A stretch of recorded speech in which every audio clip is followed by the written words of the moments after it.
The race for the Champions League places is hotting up and Michael Carrick's United take on fellow European challengers Aston Villa in a game that could go a long way in deciding the Premier League's top four. በእንግሊዝ ፕሪሚየር ሊግ 30ኛ ሳምንት መርሃ ግብር ማንቸስተር ዩናይትድ ኦልድ ትራፎርድ ላይ አስቶን ቪላን 3-1 በማሸነፍ የ6 ነጥብ ዋጋ ያለውን ወሳኝ ጨዋታ በድል አጠናቋል። ብራዚላዊ አማካይ ካሴሚሮ በ53ኛው ደቂቃ ከማዕዘን ምት ብሩኖ ፈርናንዴስ ያሻገረውን ኳስ በግንባሩ በመቅጨት ዩናይትድን ቀዳሚ አድርጓል። Right wing corner now from United is going to be put into the penalty area by Bruno Fernandes. Every player in and around the penalty area. Outswing and delivery. Header comes in! And it's in the back of the net! And guess who? Casemiro from a corner gives Manchester United the lead. The Brazilian does it again! ከጥር 2025 በኋላ ለመጀመሪያ ጊዜ በፕሪሚየር ሊጉ በቋሚ ተሰላፊነት የጀመረው ሮስ ባርክሌይ በ64ኛው ደቂቃ አስቶን ቪላን አቻ ያደረገች ጎል አስቆጠረ። ማቴዎስ ኩንሃ በ71ኛው ደቂቃ ከብሩኖ ፈርናንዴስ የተላከለትን ድንቅ ኳስ በአስገራሚ አጨራረስ አስቆጥሮ በጨዋታው ዩናይትድን በድጋሚ መሪ አደረገ። And United now coming in the opposite direction with Casemiro. Bruno Fernandes plays the ball in. Matheus Cunha into the penalty area. Cunha scores for Manchester United. Fantastic from the Brazilian. 75ኛው ደቂቃ ላይ ብራያን ምቤሞን ቀይሮ የገባው ቤንያሚን ሼሽኮ የጨዋታው ውጤት ማሳረጊያ የሆነውን ጎል በ81ኛው ደቂቃ ወደ ጎልነት ቀየረ። Fernandes, excellent control, finds Casemiro with a lovely pass out to Matheus Cunha. Cunha's made a great touch into the penalty area, looks to get the cross away. Šeško gets there and he scores! Big bit of Stretford End!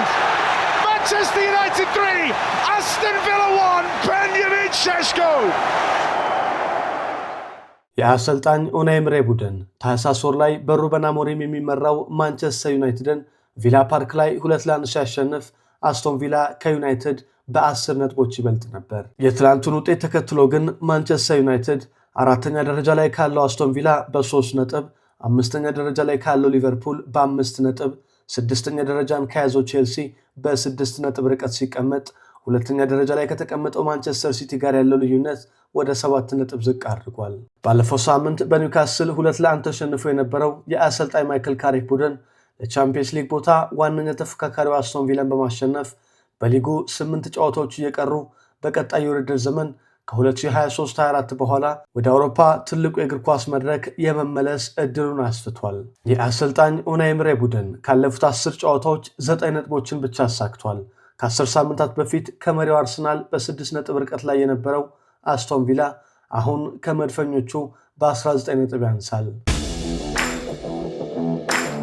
በጨዋታው 2 ጎል የሆኑ ኳሶችን አመቻችቶ ያቀበለው ብሩኖ ፈርናንዴስ በአንድ የውድድር ዘመን 16 ጎል የሆኑ ኳሶችን በማቀበል በ1999 2000 በዴቪድ ቤካም ተይዞ የነበረውን የማንቸስተር ዩናይትድን የአሲስት ሪከርድ መስበር ችሏል። ዘንድሮ በ27 የሊግ ጨዋታዎች 16 አሲስቶችን ያስመዘገበው ፖርቱጋላዊ በቲየሪ ኦንሪ እና ኬቪን ደብሩይነ የተያዘውን በአንድ የውድድር ዘመን 20 ጎል የሆኑ ኳሶችን የማቀበል ሪከርድ ለመጋራት 4 አሲስት ለመስበር ደግሞ 5 አሲስቶች ብቻ ቀርተውታል። የማንቸስተር ዩናይትድ አምበል 2 ጎል የሆኑ ኳሶችን ማቀበሉን ተከትሎ በሁሉም ውድድሮች ለማንቸስተር ዩናይትድ 105 ጎሎችን በማስቆጠርና 100 የግብ ኳሶችን በማቀበል ከዌይኒ ሩኒ እና ራያን ጊግስ በመቀጠል ሶስተኛው ተጫዋች ሆኗል።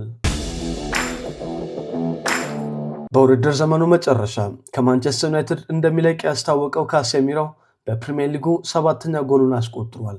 በዚህም በ2021 በአንድ የውድድር ዘመን በሪያል ማድሪድ ካስቆጠረው 6 ጎል የበለጠ በማስቆጠር የራሱን የግብ ሪከርድ ማሻሻል ችሏል። ብራዚላዊ አማካይ 90ኛው ደቂቃ ላይ በማኑኤል ኡጋርቴ ተቀይሮ ሲወጣ የማንቸስተር ዩናይትድ ደጋፊዎች ዋን ሞር ይር ካሴሚሮ የሚል ዝማሬ በማሰማት በክለቡ ውሉን እንዲያራዝም ፍላጎታቸውን ገልጸዋል።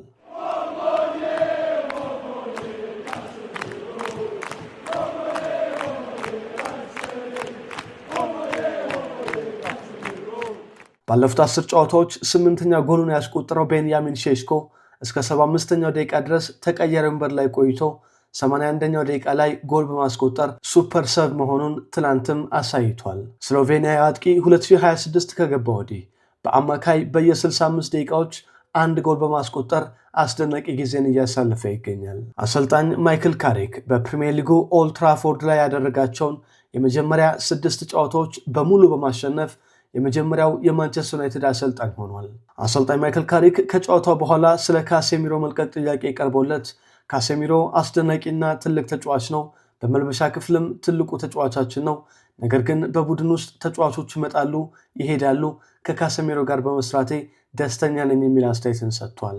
አሰልጣኙ የብሩኖ ፈርናንዴስን ቀጣይ ቆይታ በተመለከተ ሲናገር ደግሞ እርሱ ለኛ በጣም ጠቃሚ ተጫዋቻችን ነው፣ ልናጣው የምንፈልገው ተጫዋች አይደለም በማለት አስተያየትን ሰጥቷል። ማንቸስተር ዩናይትድ በመጪው አርብ ከሜዳ ውጪ ቦርንመዝን ሲገጥም አስቶን ቪላ ሐሙስ ምሽት በዩሮፓ ሊግ ሊልን ቪላ ፓርክ ላይ ያስተናግዳል።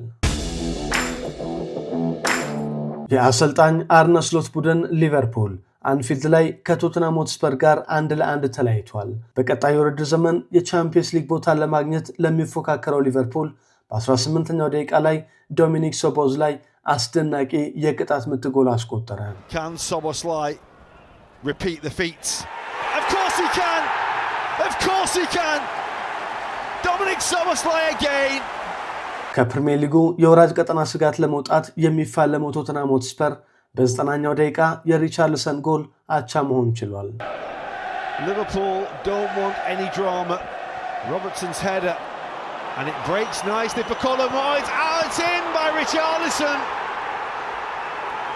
በፕሪሚየር ሊጉ በተከታታይ 5 ጨዋታዎችን የተሸነፈው ቶተንሃምን የገጠመው ሊቨርፑል 1 ነጥብ ብቻ ማግኘቱን ተከትሎ በ49 ነጥብ የቼልሲን 5ኛ ደረጃ ተረክቧል። በአሰልጣኝ ኢጎር ቱዶር መሪነት በሊጉ ከ3 ተከታታይ ጨዋታዎች ሽንፈት በኋላ 1 ነጥብ ያሳካው ቶተንሃም በ30 ነጥብ 16ኛ ደረጃ ላይ ተቀምጧል።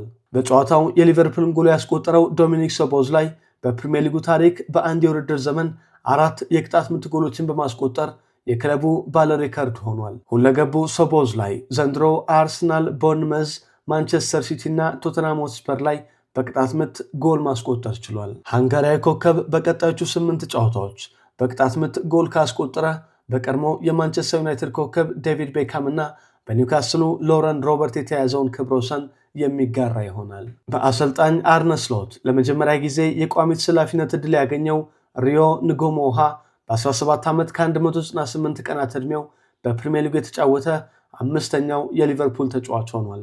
የሊቨርፑል አሰልጣኝ አርነ ስሎት በጨዋታው የተሻለ ተንቀሳቅሰን ካስቆጠርነው በላይ ብዙ የግብ ዕድሎችን ብንፈጥርም ሁለተኛ ጎል ማግኘት አልቻልንም፣ ግብ እንዳይቆጠርብንም ለማድረግ ተቸግረን ነበር ብለዋል።